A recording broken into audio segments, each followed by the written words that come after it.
Call the meeting to order, our Creek COG on January 16, 2020, with a salute to the flag, please. I pledge allegiance to the flag of the United States of America and to the republic for which it stands, one nation, under God, indivisible, with liberty and justice for all. Thank you. Now, I'd like to have we've got some new people, so let's have an introduction of all the members. We'll start with Jill. Jill Dunlap, Westmead Township Secretary. Kevin Burex, I'm a guest today. I'm here from Portnoy Law Associates, and I'll be talking a little bit about delinquent collection work. Deborah Merritt, Cambridge Township. Renee Hayes, Woodcock Township. Joan Leppingwell, Pine Township. Rob Horvath, Vernon Township. Frank Schreck, Crawford Central School Board. Jeff Miller, Meadville Water. Dick Magnus, Hayfield Township. Jennifer McClymonds, Hayfield Township. Christopher Soff, Carver County Commissioner. Dick Dice, East Mead Township. Lyle Hoovler, Salisbury Township. Thank you. Now we have some administrative matters. A reorganization from our nominating committee and appointment of officers for 2020. Chairman, Vice Chairman, Secretary, and Treasurer. Do you want to do it? It's up to you. Go ahead. The nominating committee wanted to have approval for the chairman to be Lyle Hoovler, vice chairman Kevin Cole, secretary Jill Dunlap, and treasurer Lori Swaby. I'll entertain a motion if that's what you need. Yes. I'll second that. Seconded by Christopher. Is there any further discussion on any of these people? Hearing none, all in favor? Aye. Aye. Opposed? The ayes have it. Now we got to appoint subcommittees, tire, TV event, gas and energy, audit, and nomination of subcommittee members. Right? Yes. Okay. Basically for the subcommittees, and they usually don't meet unless there's some reason that they want to meet, so it's kind of totally up to them. But the Tire and Electronic Recycling Committee would consist of Brenda Schmidt as chairman, Dick Dice, Charlie Bauer, and Sean Donahue as members of that committee. Nominating committee would be Roxy Fucci as chairman, with Jill Dunlap and Jennifer McClymonds. Oh, I forgot to ask you. As members. And the membership committee would be Lyle Hoovler as chairman and Kevin Cole and Fritz Snyder as members. The audit committee would be Renee Hayes, chairman, Rose Muma, Deb Merritt, and Yvonne Schaefer as the members. And the gas and energy subcommittee would be Frank Schreck as chairman, and then Bob Ackerman, and I forgot to ask Bob Leppingwell, but would you be willing to serve on that committee also? Which one? Gas and energy, work with Frank Schreck and Bob Ackerman. What's But involved? not a lot unless there's something to look Yeah. into as far as gas and oil or any kind of energy things that you might want to bring to the table. Yeah. Okay. I make a motion, we approve the committees as indicated with the members that were designated. I second. Seconded by Deb. Any further discussion on any of the members? Hearing none, all in favor? Aye. Aye. Opposed? The ayes have it.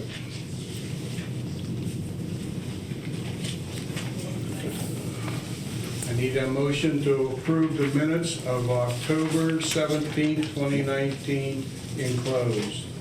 So moved. Dick? I'll second that motion. Any further discussion on the minutes? Hearing none, all in favor? Aye. Aye. Opposed? The ayes have it. Treasurer's report. Lori's not here, so Rob is going to. Yeah, it's in your packet. If you have any questions, give Lori a call. It's a dynamic report. Thank Thank you. you. I've been practicing it. Okay, I need a motion to approve the treasurer's report. So moved. Second. Second by Dick. Any further discussion on the treasurer's report? Hearing none, all in favor? Aye. Aye.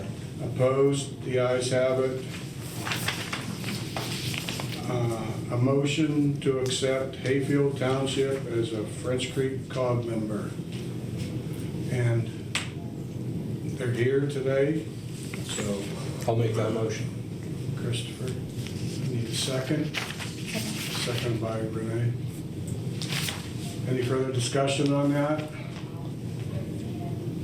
Hearing none, all in favor? Aye. Opposed? The ayes have it. Welcome aboard, thank you. Thank you. Okay, now, that's where we want to go, right? Mr. Kevin Burkus? You're Yeah, right, right. yeah. Has a thing on collections, so I will turn the meeting over to him and let him speak. Great. Well, thanks everyone for coming out and for having me at your meeting. This is something that my firm does exclusively. So for 30 years, my firm has been collecting delinquent municipal fees such as sewer, water, trash, abatement and nuisance, and delinquent real estate taxes for municipalities across the state. We currently represent over 150 different municipalities, authorities, school districts, and we're in 23 counties. So we have pretty good experience in Pennsylvania doing this work. We've been doing it for over 30 years. So I'm often asked to speak at different meetings such as this or some of the statewide conferences about collections. And I've been told to be brief for today because I can speak for hours on this stuff, but and I won't. But to sum up delinquent collections and to be effective in your collection strategies, it really can be summed up in one word, and that word is incentive. Unless you create some kind of incentive, whether it be a positive incentive or negative incentive for someone to change their payment behaviors and the way they pay their bills, people just tend to do the same things over and over again. So if someone is consistently delinquent and the municipality doesn't do anything to sort of change that course, you can expect that person to be delinquent pretty much every single year in that type of a cycle and pay potentially when there's incentive enough for them to choose to pay. So my firm proceeds under a specific Pennsylvania law that really allows municipalities to create many different types of incentives on the positive and negative side to get people to change their payment behaviors. And we've seen proof of it over the years. I mean, we get about 50-some thousand accounts from all our clients across the state every year. And every year we bring on more clients. Yeah, we're always around that same mark, and the reason is because a lot of our existing clients see less and less delinquents going forward as a result of the collection program that we put in place that creates incentives. So the law that we proceed under is known as the Municipal Claims and Tax Liens Act. It's a Pennsylvania law. It's been around since the 1920s. But it provides a lot of flexibility for the municipality to create these types of incentives to get people back on track again and hopefully to stay current. So some of the incentives that a municipality can employ to try to get people to pay faster on their delinquent bills are payment plans. This is something that my firm does and I highly recommend for municipalities to do. All or none typically doesn't work very well. We had one client who we had been doing payment plans for over the years, and at some point they said, no more payment plans. We're sick of this. We want our money today. This isn't going to happen anymore. No more payment plans. And we didn't advise them to do that, but we said, we represent you. If that's what you want to do, that's what we'll do going forward. Within 6 months, they're back on payment plans again because there's certain people, if you just say all or none, it's going to be none. And what are you going to do? And that's it. But if you work with the people and you give them you give them positive incentives to pay, you'll often see people take advantage of it who may see the bill and think, oh, I can't do anything with this. But if you sort of reach a hand out, offer payment plan options, people sometimes take advantage of that. My firm also implements for all our clients a hardship program. So for those people who have legitimate financial hardships, we usually limit to people who are owners of the house. So this isn't a business proposition. This is the house they live in that they own, they want to keep. We'll have more extended payment terms than our typical payment plans for someone who's a real hardship situation. And we find that works well. We usually meet basically what their abilities are to pay as to what the terms are. Generally, those people's properties aren't worth a ton. Maybe tough to even sell if you had to push it to a sale. So we sort of extend the terms out more. We do see the money come in, again, albeit slower than on a typical payment plan, but the fact that the municipality is working with those people most in need, A, looks good for the municipality. You're not forcing someone potentially out of their house because they can't afford it, and over time you will get paid. We also try to facilitate payments by, accepting as many different forms of payment as possible. We implemented a couple years ago, allowing people to pay online on our website, look up their balances, pay via credit card. We found that's effective for some people. Again, there's fees involved with a credit card, but for some people, that's what they want to choose to do. They want to pay in the middle of the night, whatever it is. The more options that you provide your residents with the ability to pay, there's a better chance that money's coming in. So these are all like positive types of incentives that we've seen work, and it helps people to pay. And it also looks good for the municipality because you're doing things to benefit the residents and enabling them to pay if they want to pay. Some people choose not to pay, and they know they're not paying, and they have the ability to pay. For those people, those positive incentives don't necessarily work as well. So under this Municipal Claims and Tax Liens Act, there's negative incentives that can be employed to create some kind of reason now to pay. And those come in several forms. The main one is that this act allows the municipality to shift all collection costs to the delinquent property owner.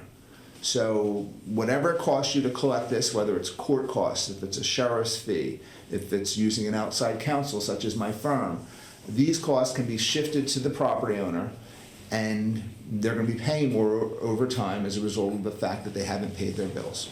So this fee shifting provides very strong incentive immediately for someone who has the ability to pay and just has been benefiting them over the years to keep the money in their pocket rather than paying that bill. All of a sudden, they get some kind of notice saying that these fees are being shifted. It's a game changer. We've seen it for a lot of our clients who've been struggling over the years before they used us to get people to pay. All of a sudden, we send a first letter out. There's incentive now.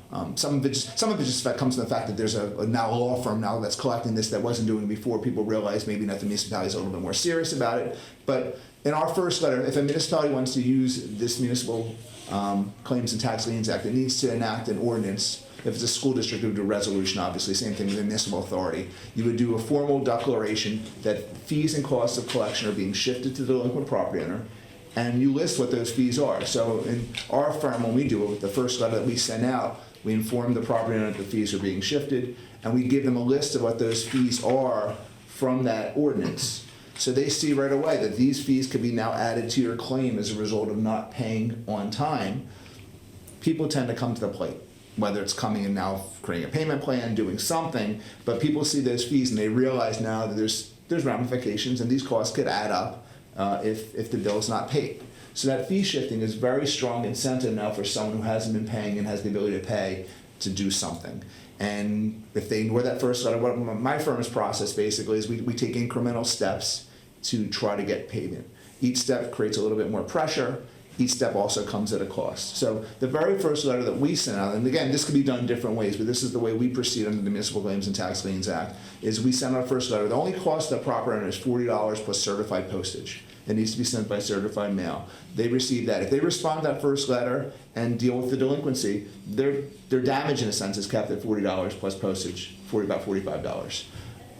If they refuse to pay and choose not to, then we take additional steps going forward, each coming at a fee, each creating a little bit more incentive to pay. So if they don't respond to that letter, we'll do a demand letter notifying them that a lien will be filed. A little incentive there. If they don't, and there's a fee involved with that. If they don't respond to that, then we would file a lien against their property. And when a municipality files a lien under the Municipal Claims and Tax Liens Act, interest can accrue up to 10% per annum. So that percentage that you choose to use needs to be set in the ordinance or the resolution. I would say 99.9% of our clients choose 10%. I remember we did have one client that chose 5% for strategic reasons. They thought they wanted to do it that way. But most of our clients will choose 10%. That's the municipality's money. So again, now a lien's been filed. That's some incentive. It's a public declaration of the debt. Interest starts to accrue for the municipality at 10%. Again, a little bit more incentive now for someone who's been ignoring their bills. All of a sudden, now interest is accruing at 10%. That's a good interest rate. Gives the municipality some benefit for the time value of the money when it's not in the municipality's account. If they don't respond to that, what we do is we file something that's called a writ of sara facias, which is it's akin to like a civil complaint served by the sheriff. Sheriff comes out, knocks on their door, hands them with paperwork. So again, for someone who's been ignoring this at this point, now that the sheriff comes out their door and asks them to pay, a little bit more incentive. Maybe maybe that wakes them up. Eventually, if they ignore that, we would take a judgment against it. And then the final step in our process would be to list a property for sale. And we don't have to do it too often. So like the county, for example, the Tax Claim Bureau uses a law called the Real Estate Tax Sale Law. And that law allows counties to collect a large amount of taxes, because essentially every municipality that's using the Tax Claim Bureau will fall under that, any school district, and then the county's own taxes. There's a lot to collect under that. So that the procedures for that basically allow the county to do all this work. It's a little bit more protracted to allow them to get everything out. This process, it's a little bit more front-ended, and as a result of that, like, we can basically avoid having to list many properties for sale because the incentives created early. So I mentioned we had about 51,000 accounts that we had in our office last year. We only listed for sale about 1.4%. So a small percentage of those accounts are getting to the point where we need to list them for sale, because you can create incentive under this Municipal Claims and Tax Lien Act on the early side, get people on payment plans, get people active, and in some ways, people sometimes say, "Oh, this is tough. You're adding fees and costs to people who are delinquent." But the reality is, if you catch them more on the earlier side than the later side, sometimes these delinquencies are a little bit smaller and a little bit easier to handle. If you sort of let things balloon out and stay delinquent for a while, all of a sudden, not only your municipalities, but they may owe the county, they may owe the school district, things start to accumulate, and it makes it tougher to sort of deal with it. So in some ways, you can sort of say this is tough or low, but at the end of the day, it's easier for the property owner to deal with when you're knocking on their door early on, getting them these notices, letting them know there's a problem. There's a better chance they're going to deal with it rather than sort of letting it stay out there for a longer time. So this Municipal Claims and Tax Liens Act, it deals with all types of municipal fees that are associated with the real estate, so like water, sewer, trash, abatement of nuisance, things like that. And it's also for delinquent real estate taxes. It's an option to do for delinquent real estate taxes that a lot of people don't realize but the same laws really apply.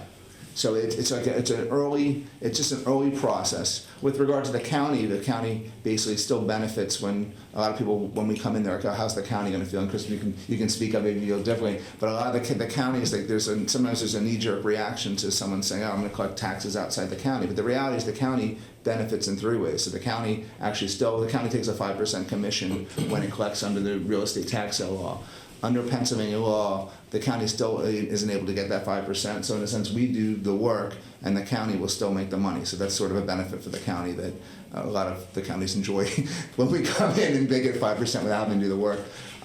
We also make the county a lot of money because our procedures, as I mentioned, we do things through the court system by filing liens, by filing the writ of stare fascis, by having the sheriff come out. So all these fees and costs, the county is actually making money through this process as a result of the fact that we're coming in. And then sometimes, because we sort of get things going early, sometimes a mortgage company might come in and just pay off the debt that's owed to the municipality. They often actually pay the county debt too, because they're just going to pay everything and clear that record for the county so their mortgage is intact. So when we come in, we actually do help. Everyone sort of benefits from it, including the county. But it's more of an accelerated procedure. It creates a little bit of an onus on the property owner, but at the same time it gives them notice and it gives them some flexibility. So at the end of the day, under this process, our clients dictate what happens. So if there's payment plans, we recommend what the payment plan should be. Some of our clients may deviate and say we want to be a little bit more conservative, we want to be a little bit more liberal on that payment plan. It's up to you at the end of the day. When it comes to hardship, same thing. We'll monitor it. Most of our clients want us to monitor it because we don't know anyone. But again, this is something that the municipality can do. And when I'm talking about my firm, these are all things that you could do yourself also. This isn't, obviously we like to have people use our firm, but these are things that the municipality can act themselves. They can do the ordinance. They can have a solicitor do this type of work. So these are all things that are beneficial. When we collect money, we remit it to our clients weekly, so you get your money right away. We don't hold it. You get your money right away. All the interest is yours. And in a sense, this process allows a municipality to use an outside counsel to do this work and still retain 100% of the amount that's owed. So that's the beauty of it. You're creating incentive for property owners to do something, and at the same time, you're not bearing the cost of it, and those people that are paying their obligations on time, whether it be taxes or municipal debt fees, they're not now holding the burden of those people that aren't paying, and thus fees and costs don't necessarily be increases with all those people that aren't paying, because these costs are now not being borne by the municipality itself. And as I mentioned, we've seen significant changes in people's payment behaviors, not only on the delinquent side, bringing the money quicker, but future delinquency rates have been increased. So the city of Newcastle, not too far from here, Lawrence County, the former mayor, they hired us about 4 years ago.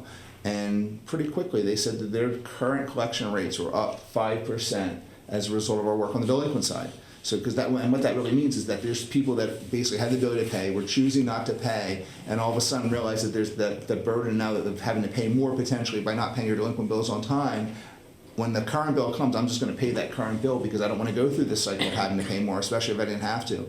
We had one school district out in my part of the state, in Berks County, which is near Reading, Pennsylvania. We were with them about 3 years. Through that 3-year period, we saw 1/3 less delinquent accounts coming to us as a result of our work on the delinquent side.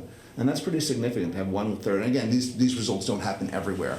These are good cases that I'm telling you about, but still pretty significant for a school district to now have 1/3 less delinquent accounts over time as a result of being more active on the delinquent collection work. So that's what this act provides. A lot of people don't realize it's out there.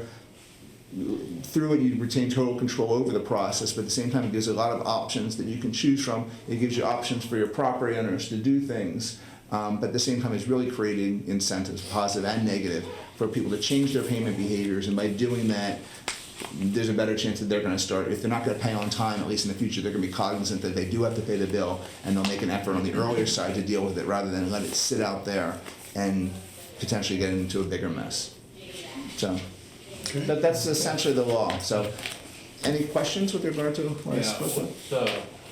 When you have a municipal lien on, say, a sewer bill, I was on the sewer authority, my term ran out, so this is my first month off. But we were in the process of doing a lien sale to a private investor. Okay. I didn't hear you mention that, but. So when you do a lien sale, right, so you're not getting 100% of your money. So the question is, how would you do better? So a lot of our clients formally used a process where they sold their liens to a company in Pennsylvania, and you're getting a percentage, so you're not getting 100% of the money. So the question is are you going to do better that way or not? And the one thing you need to look at with regard to a lot of the ones that I've seen, at least through this one company, when they say we're going to buy your liens, you just got to make sure it's really a sale and not a loan, because the contract that I've seen really makes it out to be a loan, because after that contract, it's like, say it's a 3 or 4 year contract, after that contract's over, at least I'm talking specifically about a contract that I've seen that's out there and it's been used a lot, there's a requirement at the end to buy back the stuff that hasn't been sold, or I'm sorry, hasn't been collected.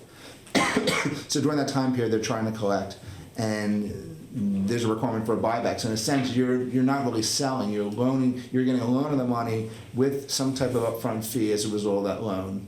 And then at the end, if you have requirements at the end to buy that back, sometimes people don't realize that they haven't read the fine print well enough and realize that this is more of a loan. If it's a pure sale, that's a better situation because you're in and out. So you know I'm getting X for this and I'm willing to take X.